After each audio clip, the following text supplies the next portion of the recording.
एक गांव में राजा नाम का एक भिखारी रहता था। वो गांव में घूमकर लोगों से भीख मांगकर गुजारा किया करता था। वो अपनी किस्मत को कोसता रहता था। एक दिन राजा अपने दोस्त रईस भिखारी से, हाय रे मेरी किस्मत, क्या किस्मत है यार।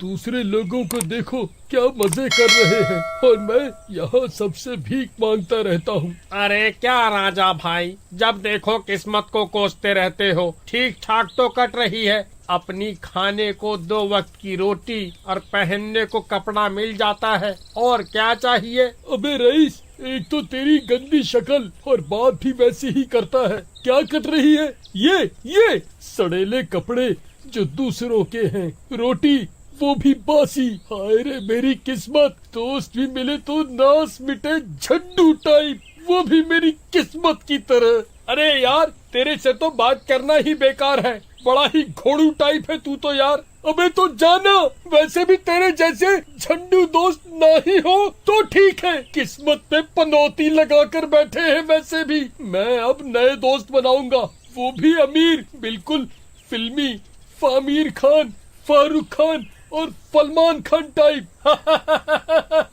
अबे तेरी शक्ल देख, फिर तेरी अक्ल देख। अबे तू भिखारी है, कोई नेता नहीं, समझा। वो दोनों ये बातें कर ही रहे होते हैं कि उनकी ये सारी बातें वहाँ से गुजर रही एक भूतनी सुन लेती है और सोचती है, अरे वाह, क्या बेवकूफ लड़का है, अपनी किस्मत को ही गालियां बक रहा है। क्यों न इसके शरीर में चली जाऊं, मजा आ जाएगा। और मेरी खून पीने की इच्छा भी पूरी हो जाएगी। उधर राजा और रईस एक दूसरे से बात करने में व्यस्त होते हैं।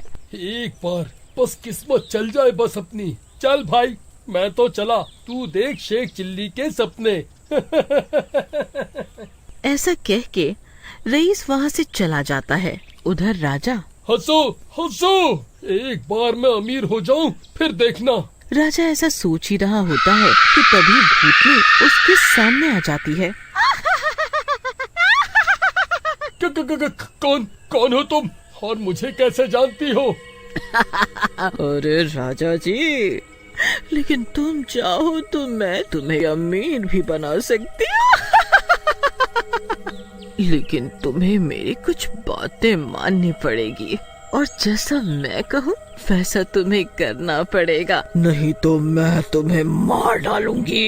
ये सुनते ही राजा को लालच आ जाता है। फिर राजा लालचवश बिना उस भूतनी की बात सुने ही हाँ बोल देता है। राजा, मैं एक भूतनी हूँ, अब मैं तुम्हारे शरीर में ही रहूंगी और अब से तुम्हारे शरीर पर मेरा कब्जा रहेगा। मैं जब चाहूँ बाहर आ सकती हूँ और जब चाहे बाहर जा सकती हूँ। ऐसा कहकर वो भूतनी राजा के शरीर में प्रवेश करने लग जाती है। अरे भगवान के नाम पे कुछ दे दे बाबा, ये ससुरी का इतना दर्द क्यों हो रहा है?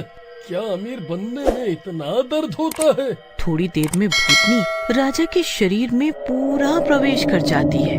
राजा की आंखें लाल हो जाती हैं। तभी वहाँ पे गरीब दास आता है जो कि उस गांव के सबसे अमीर लोगों में से एक होता है। अरे राजा, अकेले क्यों बैठे हो? ये लो 10 रुपए, जाके पार्टी करो। अबे ससुरी के 10 रुपए में पार्टी, ये ले 20 रुपए, तू जाके 1000 लोगों को खाना खिला। राजा, ये क्या बदतमीजी है तो तू भिखारी, लेकिन तेरी जबान 10 गज की है। ऐसा सुनते ही राजा को गुस्सा आ जाता है और वो उसे पटक देता है और उसे मार देता है। भिखारी बोलता है। और फिर राजा उसका खून पीने लग जाता है। उसके बाद राजा गरीब दास के सारे पैसे लूट लेता है और अपने घर चला जाता है और सो जाता है। अगले दिन सुबह रईस आता है और घर के बाहर से राजा को आवाज लगाता है। अरे राजा, अरे राजा, कहाँ हो यार? देखो क्या हुआ, गरीब दास को मार दिया किसी ने। अरे क्यों शोर मचा रहे हो? अरे गरीब दास ही तो मरा है ना, कोई प्रधानमंत्री थोड़ी।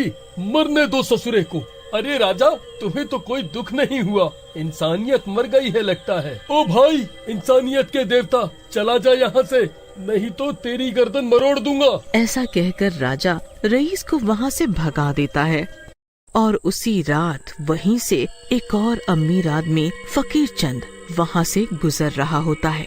अल्लाह के नाम पे कुछ दे दे बाबा, भगवान के नाम से कुछ दे दे, भगवान तुझे लंबी उम्र देगा, तुझे खूब पैसे देगा।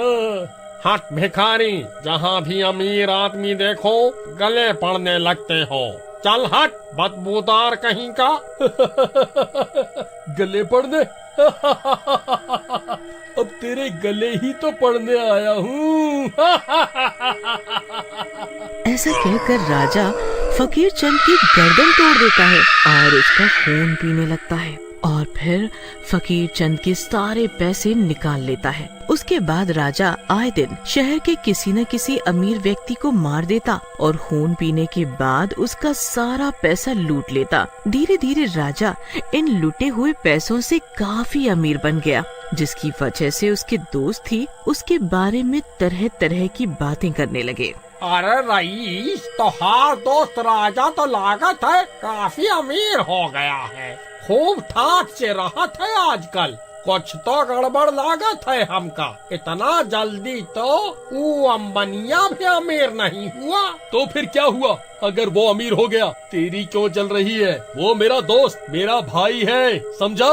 ऐसा कहकर रईस राजा के पास जा रहा होता है, तभी वो राजा के घर की खुली हुई खिड़की से अंदर झांकता है और उसके होश उड़ जाते हैं। अंदर वो भूतनी और राजा बातें कर रहे होते हैं। अरे भूतनी जी, अब मेरा पीछा छोड़ दो, आपने काफी लोगों का खून करवा दिया मेरे हाथों और काफी खून भी पी लिया है, अब तो पीछा छोड़ दो मेरा। तेरा पीछा छोड़ दूं? तुझे तो मैं कभी नहीं छोड़ूंगी, मुझे खून मिला और तुझे पैसा, यही तो शर्त थी हमारी। ये सब देखकर रईस काफी डर जाता है और वापस जाने लगता है। तभी राजा वहाँ आ जाता है। दोस्त, मुझे बचा लो इस भूतनी से, मेरे लालच की वजह से मैं इस भूतनी के चक्कर में फंस गया। मैंने तेरे जैसे दोस्त की भी कद्र नहीं की, मुझे माफ कर दे यार। अरे अरे दोस्त, रोता क्यों है? मेरे होते हुए कोई तुझे छू भी नहीं सकता, तू चिंता मत कर, मैं इस भूतनी का कुछ इलाज करता हूँ।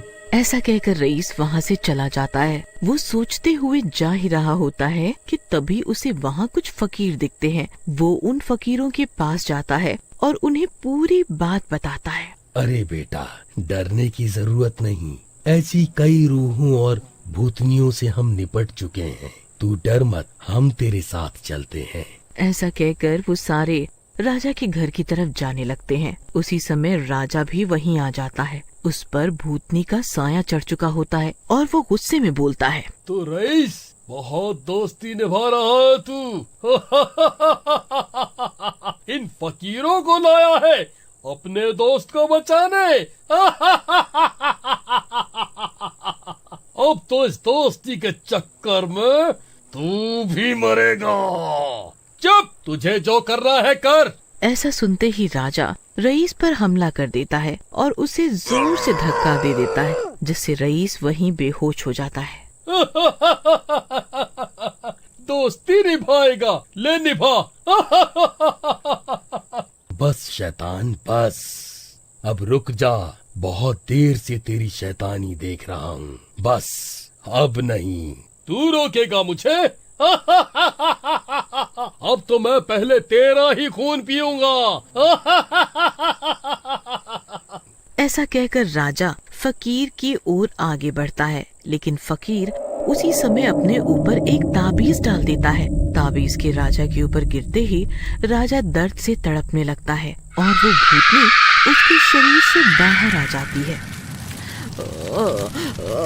अरे दुष्ट फकीर, मेरे ऊपर क्या डाल दिया?